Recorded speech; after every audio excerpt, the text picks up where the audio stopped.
À cette question-là, ou bien c'était quoi? Est-ce que c'est un nombre? Je ne sais plus trop quoi. Pour revenir à cette question, on a dit qu'il faut faire attention. Si vous dites log, vous êtes en train de parler de la fonction logarithme.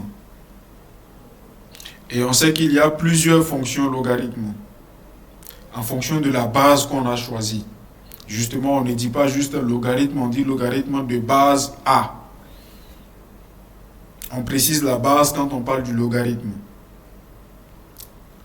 On dit il y a une base en particulier, c'est la base E. Et quand on est dans cette base E là, on peut dire logarithme népérien.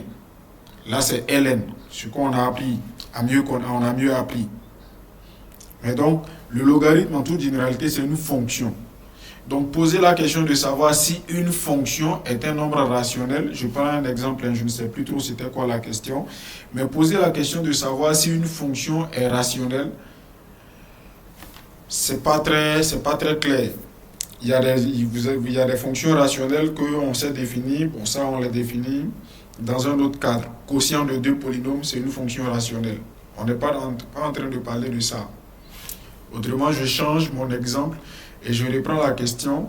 Poser la question de savoir, par exemple, si une fonction est irrationnelle ou bien si une fonction est transcendante, c'est pas très opportun.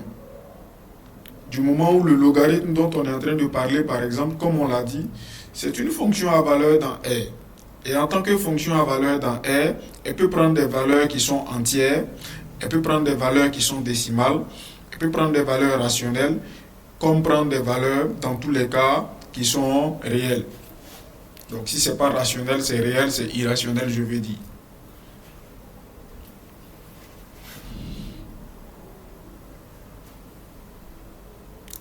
Là, j'espère avoir répondu à la question.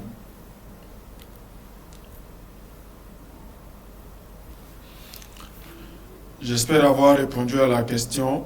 Et vu qu'on a déjà parlé de l'irrationalité de Ln de 2, c'est l'occasion de parler donc de l'irrationalité de certains autres.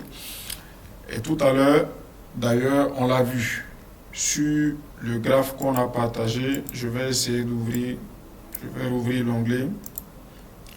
Sur le graphe qu'on a partagé ici, la page Wikipédia là. Donc, on nous dit très clairement ici qu'il y a des irrationnels qui sont constructibles, d'autres qui sont algébriques et d'autres qui sont transcendants. Où est-ce que je veux en venir quand je dis ça?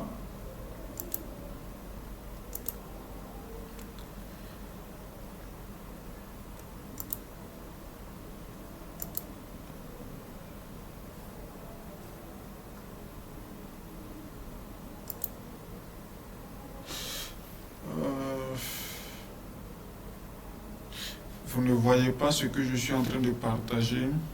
Si. Bon, je veux dire sur l'enregistrement en fait. Ok. Donc, vous comprendrez pourquoi. Vous comprendrez ce que je dis un peu plus tard. Donc, j'étais en train de dire ici, parmi les irrationnels, il y a certains qui sont constructifs, certains qui sont algébriques, et ainsi de suite, ainsi de suite. Donc, ce à quoi je voulais en venir, c'est le fait que il y a des irrationnels, en fait, dont on n'a pas de problème à prouver l'irrationalité. Racine carrée de 2, c'est un exercice qu'on a posé, par exemple, dans le support de cours.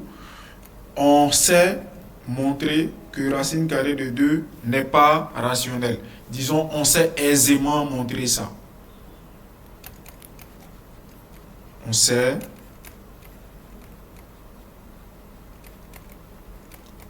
le montrer. Les autres nombres irrationnels, il y en a certains dont l'irrationalité aussi peut être prouvée assez aisément, mais il y en a certains autres dont l'irrationalité, la preuve de l'irrationalité demande des notions en fait qu'on n'a pas encore vues.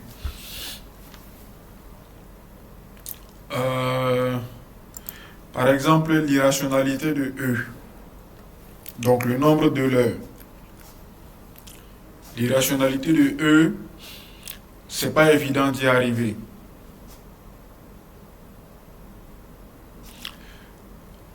Je ne saurais pas vous dire tous tous les irrationnels dont la preuve n'est pas évidente, mais donc je sais vous citer quelques-uns.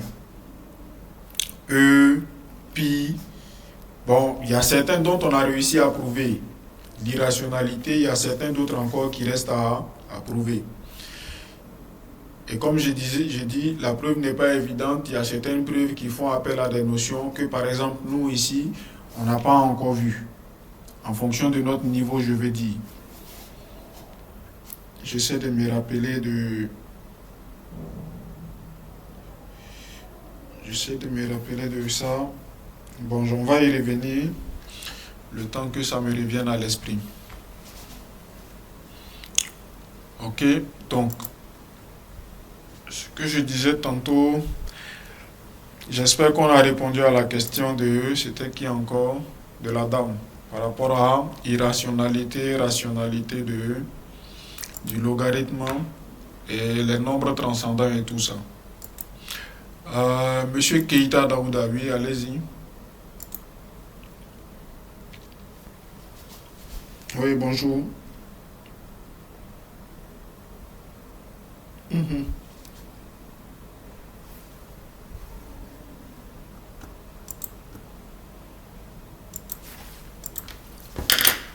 Mhm. Mhm.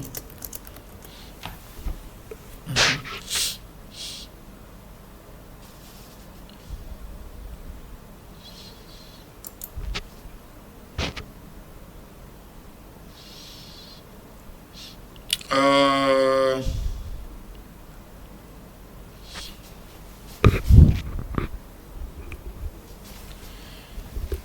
mhm.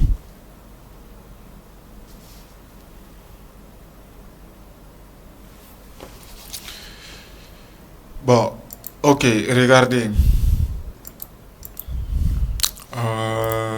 Donc, regardez. Vous venez de dire que E, il est égal à 2,718, c'est ça, non? Bon, si, j'ai dit bien si on est d'accord que E est égal à 2,718, est-ce qu'on peut alors dire que E est irrationnel?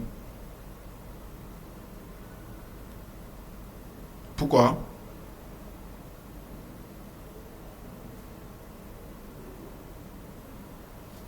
Voilà. Donc, on ne peut plus dire qu'il est irrationnel. Ça va, non?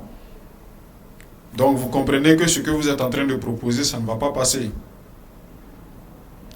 Le fait de dire que c'est irrationnel, là, c'est justement qu'on ne peut pas écrire quelque chose comme ça.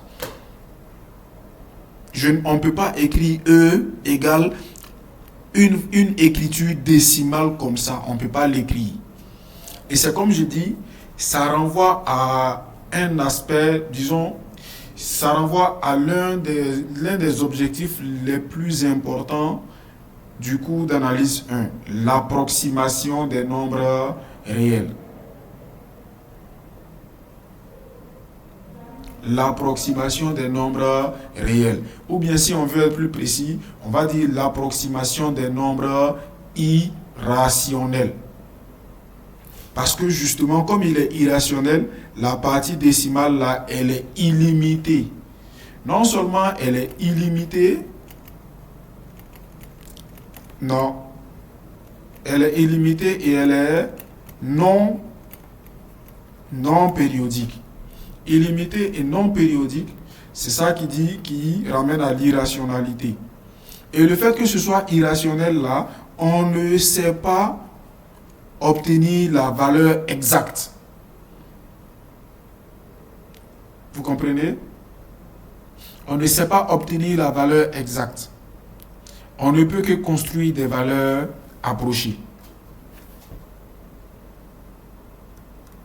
Vous avez compris? Ok. Donc, comment je dis ça? L'idée que vous proposez, vous êtes d'accord avec moi que ça ne va pas passer? Ok. Donc, Monsieur Ismaël Nana a levé la main. On écoute Monsieur Ismaël Nana. Ok.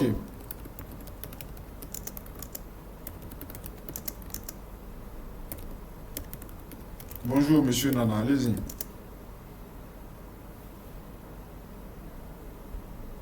Mhm.